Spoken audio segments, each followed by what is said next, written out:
siapa anaknya? Putri. Kalau ibu sendiri? Saya Selina. Oke. Bu, Putri ini sejak lahir sudah seperti ini? Ya, memang saya dari lahir kayak gini lah. Oke. Itu dari keturunan. Kalau keseharian Putri sendiri bagaimana, Bu? Masih normal apa gimana? Apa? Kesehariannya? Ya, pada cuci piring itulah kerjaan. Wah. Pulang sekolah cuci piring. Sehari-hari tapi dia masih normal, Bu ya? Ya, normal kalau makan. Oke. Kalau mau ada sayurnya, kalau nggak ada sayur nggak bisa dia makan. Oh, suka makan sayur berarti, Bu ya?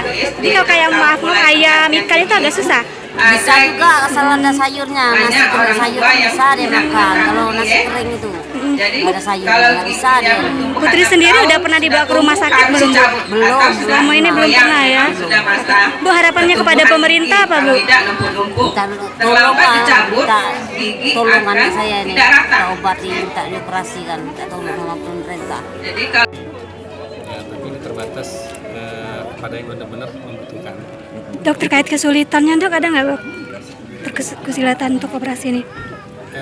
Tingkat kesulitan, ya alhamdulillah tim kita sudah bekerja cukup lama sehingga kesulitan selama ini, kesulitan alat sudah kita benahi, kesulitan skill sudah kita benahi juga. Jadi operasi yang paling sulit pun bisa kita handle di sini. Kan operasi kadang-kadang kita dapat kiriman dari luar kota, dari provinsi lain yang sudah operasi yang tidak baik, kita masih bisa perbaiki. Terkait Putri tadi, Dok, itu nanti gimana?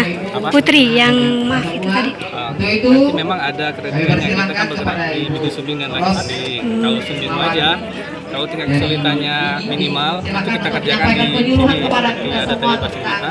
Tapi kalau kesulitan berat, kita akan bekerjasama dengan sentra pendidikan yang lebih tinggi seperti UNI atau RCM atau Surabaya. Berarti akan dikoordinasikan dulu, Dok ya? Iya.